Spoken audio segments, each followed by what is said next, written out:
ਪਿਛਲੇ 4-5 ਦਿਨਾਂ ਦੇ ਵਿੱਚ ਇਹ ਬੁਖਾਰ ਹੋਣ ਤੋਂ ਪਹਿਲੇ ਬੁਖਾਰ ਹੋਣ ਤੋਂ ਇੱਕ ਦੋ ਦਿਨ ਪਹਿਲੇ ਕਦੇ ਭਾਣੇ ਵਾਲੇ ਪਾਸੇ ਸੁੱਤਾ ਹੋਵੇ ਪੈਰ ਕਿ ਮਵੇਸ਼ੀ ਵਾਲੇ ਪਾਸੇ ਸੁੱਤਾ ਹੋਵੇ ਮਲੇਰੀਆ ਬੁਖਾਰ ਹੀ ਮੱਛਰ ਦੇ ਕੱਟਣ ਨਾਲ ਹੁੰਦਾ ਤੇ ਡੇਂਗੂ ਬੁਖਾਰ ਹੀ ਮੱਛਰ ਦੇ ਕਾਰਨ ਤੇ ਇਹ ਤਾਂ ਅਗਰ 4000 ਤਲੇ ਘਟ ਜਾਵੇ ਤਾਂ ਇਹ ਸਹੀ ਨਹੀਂ ਸਮਝਿਆ ਜਾਂਦਾ ਠੀਕ ਹੈ ਇਹ ਅਲਾਮਤ ਹੁੰਦੀ ਹੈ ਡੇਂਗੂ ਬੁਖਾਰ ਦੀ ਅਲਾਮਤ ਹੁੰਦੀ ਹੈ ਮਲੇਰੀਆ ਬੁਖਾਰ ਦੀ ਅਲਾਮਤ ਵੀ ਹੋ ਸਕਦੀ ਹੈ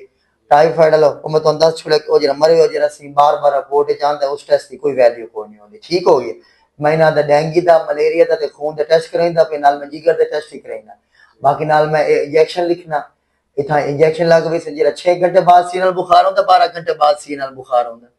सुबह लगा ने पिछले हां तो बाहर उल्टी मतली कितनी होती है ठीक है समझ आ रही है ताकि पक्का इलाज करिए पहले ना दी तशखीस करें तो उस बाद फैसला करें ठीक हो गया सिर दर्द कितना हो इस टाइम तक कौन ये जेड़ा ये टेस्ट हो वेंदा नाल ये जेड़ा सीएनएल बुखार हो रही है ओदा मैं इंजेक्शन भी लवाइना बेहतर हो गए परेशान ना हो चक्कर कितने आंदे ओदन भवालियां कितनी आंदी वदी चक्कर के नहीं आते पेट पूर पेट वट कितने पम दे विच हैजत नहीं होया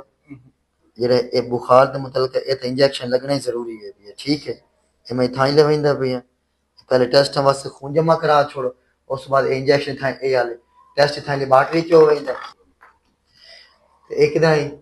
पिछले 4-5 दिनां दे विच ए बुखार होने तो पहले या मतलब ए बुखार होने तो एक दो दिन पहले कदे भाणे वाले पासे सुत्ता होवे पैर के मवेशी वाले पासे सुत्ता होवे समझ आ रही क्योंकि जरा इतना जरा ए वाला इतना तेज बुखार हो रही है सर्दी नाल माहौल है कि वो किते भाणे वाले पासे इनु मच्छर लड़िया ते तां मलेरिया ते डेंगू वाले पासे गल जा रही इतना कि महसूस होंदा कि जिवें कोई डंडियां नाल परेंदा रही हड्डियां दे उत्ते जोड़ा ए चुकने वाले पासे दर्द शदीद होंदा ब्रश करेंदे हो मसवाक करेंदे हो दंदे च खून कितना आ रही है कदे ए इंजेक्शन पहले टेस्ट वास्ते खून जमा करा छोड़ो उस बाद ए लवेने इंजेक्शन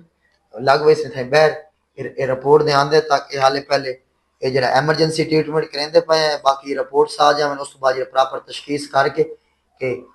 मलेरिया बुखार ही मच्छर दे कटण नाल होंदा ते डेंगू बुखार ही मच्छर दे कटण नाल ते जेड़ा टाइफाइड वाला खौफ तो ज़हनी कट छोड़ो ठीक है टाइफाइड बुखार पाकिस्तान में खत्म हो गया जेड़ा बार-बार मरे हो जरा सी बार-बार रिपोर्ट च आ रही होंदा ओ उस रिपोर्ट दी एडी वैल्यू कोई नहीं है।